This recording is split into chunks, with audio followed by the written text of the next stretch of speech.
नमस्कार मंडळी.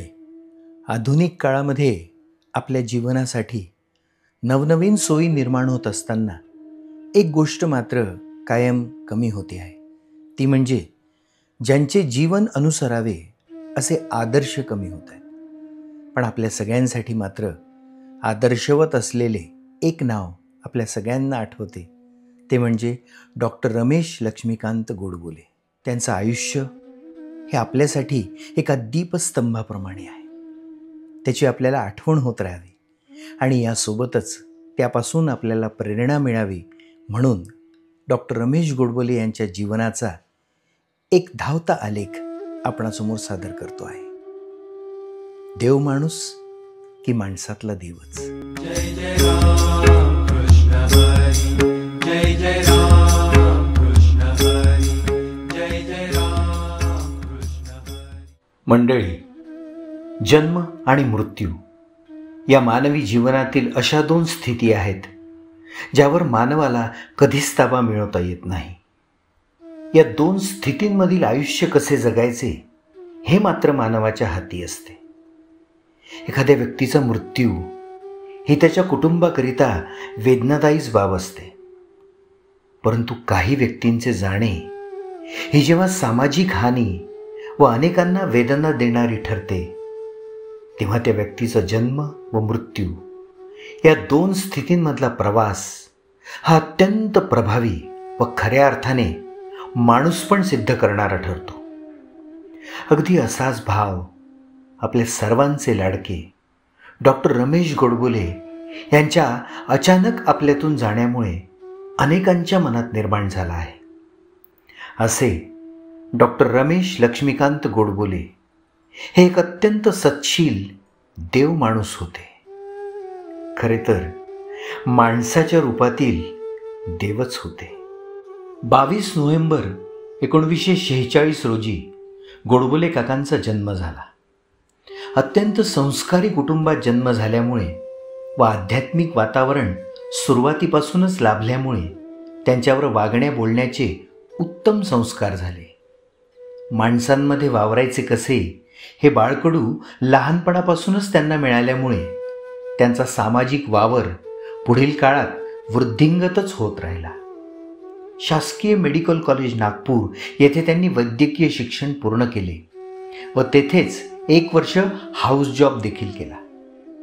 त्यानंतर सेवाग्राम येथे 1 वर्ष हाऊस सर्जन म्हणून व अमरावतीच्या इरविन हॉस्पिटलमध्ये 5 वर्षे त्यांनी असिस्टंट सर्जन म्हणून सेवा दिली.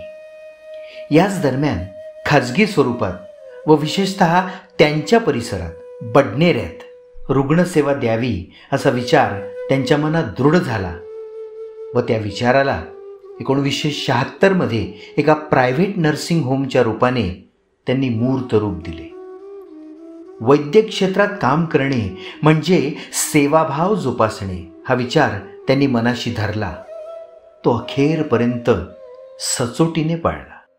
वैद्यकीय क्षेत्रातील त्यांच्या समर्पित वृत्तीचा धागा त्यांनी विद्यार्थी दशेपासूनच संघकार्यात घेतलेल्या सहभागाशी जोडला जातो.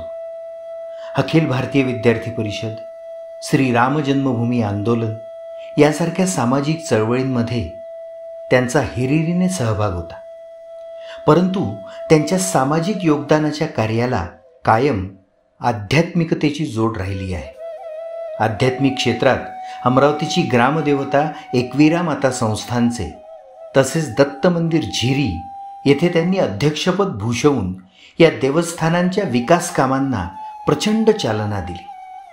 परमपूजनीय गोळवलकर गुरुजी, आदरणीय पांडुरंग पंत क्षीरसागर, श्री सद्गुरुदास महाराज, डॉक्टर आबाजी थत्ते, विलासजी फडणवीस, विनायकरावजी फाटक, गिरीश बापट, परमपूजनीय गोविंददेव गिरी महाराज या महानुभावांशी त्यांचे जिव्हाळ्याचे संबंध होते. वैद्यक क्षेत्र जे प्रत्यक्ष विज्ञान, प्रयोग व मानवी क्षमतांवर अवलंबून असते, अशा क्षेत्रामध्ये निष्णात असलेल्या डॉक्टर रमेश गोडबोले यांचा आध्यात्मिक क्षेत्रातील वावर अनेकांना चकित करणारा होता. ऐहिक व पारमार्थिक अशा दोन परस्परांपासून विलग असणाऱ्या विचारधारा एकत्र गुंफून खराखुरा माणूसपणाचा आविष्कार त्यांनी आपल्या व्यक्तित्वातून सिद्ध केला.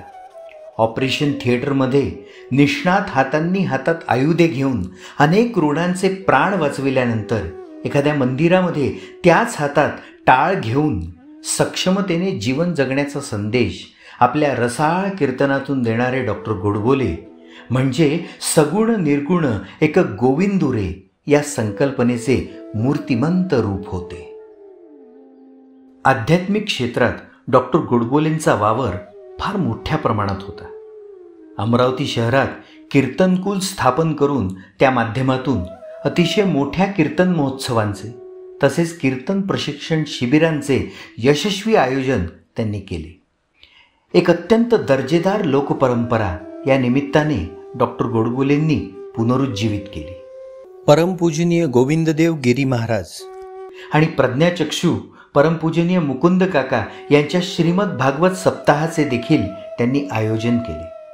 आध्यात्मिक चळवळींसोबत डॉक्टर रमेश गोडबोले यांनी अमरावती व बडनेरा शहरात अनेक सामाजिक चळवळी देखील चालवल्या. यामध्ये वक्ता दशसहस्त्रेषु रामभाऊ शेवाळकर यांचा अमरावतीमधील भव्य नागरी सत्कार असेल, बडनेरा येथे श्रीहरी सेवा अनुसंधान केंद्राच्या माध्यमातून सुरू झालेले संत गाडगेबाबा रक्तपेढी व कंपोनंट सेंटर असेल किंवा चांदूर रेल्वे येथील वात्सल्य प्रकल्प असेल, अशा अनेक प्रकल्पांना व चळवळींना त्यांनी भरभरून सहकार्य केले व ते प्रकल्प पुढे नेणारी कार्यकर्त्यांची सक्षम फळी तयार केली. श्री हनुमान व्यायाम प्रसारक मंडळाचे कार्याध्यक्ष म्हणून त्यांनी कार्य करताना संस्थेच्या विकासाचा नवा आयाम निर्माण केला. पद्मश्री प्रभाकररावजी वैद्य यांच्यासोबत कार्य करताना त्यांनी हनुमान व्यायाम प्रसारक मंडळाला क्रीडा विद्यापीठाचा दर्जा मिळवण्याकरिता प्रयत्न केले व श्री प्रभाकरराव वैद्य यांचे ते स्वप्न पूर्ण झाले. वैद्यक क्षेत्र, सामाजिक क्षेत्र तसेच आध्यात्मिक क्षेत्रात प्रभावी वावर असलेले डॉक्टर रमेश गोडबोले हे सर्वांना आवडणारे व अत्यंत विश्वासपात्र व्यक्तिमत्व होते. याचे सर्वात महत्त्वाचे कारण म्हणजे त्यांच्याकडून प्रत्येकाला मिळणारी सकारात्मक ऊर्जा. वैद्यक क्षेत्रातील आपल्या प्रगाढ अनुभवामुळे व निरपेक्ष सेवाभावामुळे डॉक्टर रमेश गोडबोले हे अनेकांना परमेश्वर स्वरूपी वाटायचे. परंतु ते स्वतः मात्र विविध क्षेत्रातील कार्य करताना आपल्या घरच्या परंपरागत मंदिरातील श्रीरामाच्या चरणी लीन करत. आपली केलेली सारी सेवा ही श्रीरामामुळे व त्याच्या आशीर्वादामुळे घडते आहे व त्यामुळे जे आहे ते त्याचेच आहे व त्यालाच अर्पण करतो आहे हा निस्वार्थ भाव ठेवून कार्य करणारा हा देव माणूस देवाचाही आवडता असणार. व म्हणूनच अत्यंत अनपेक्षितपणे परमेश्वराने त्याच्या या सच्छील व समर्पित साधकाला आपल्याकडे बोलवून घेतले. निस्वार्थ सेवाभावाने इहलोकी देवस्वरूपी देवमाणूस असलेले डॉक्टर रमेश गोडबोले आता स्वतःच देव झाले. उरल्या त्या केवळ माणूस म्हणून त्यांनी केलेल्या पराकोटीच्या समर्पित कार्याच्या व त्यांच्या सकारात्मकतेच्या आठवणी. या आठवणीच आपल्या सर्वांची उरलेल्या आयुष्याला समाधानाच्या शिखरावर नेण्याकरता त्यांनी आपल्यासाठी ठेवलेली मोलाची पुंजी आहे. वैद्यकीय, आध्यात्मिक व सामाजिक क्षेत्रात डॉक्टर रमेश गोडबोले यांनी केलेले कार्य आपल्या कायम स्मरणात राहो व त्याच प्रकारचे समर्पित कार्य करण्याची आपल्याला प्रेरणा लाभत राहो याकरिता स्वर्गीय डॉक्टर रमेश गोडबोले स्मृती प्रतिष्ठान यावर्षीपासून सुरू करीत आहे स्वर्गीय डॉक्टर रमेश गोडबोले स्मृती सेवा पुरस्कार.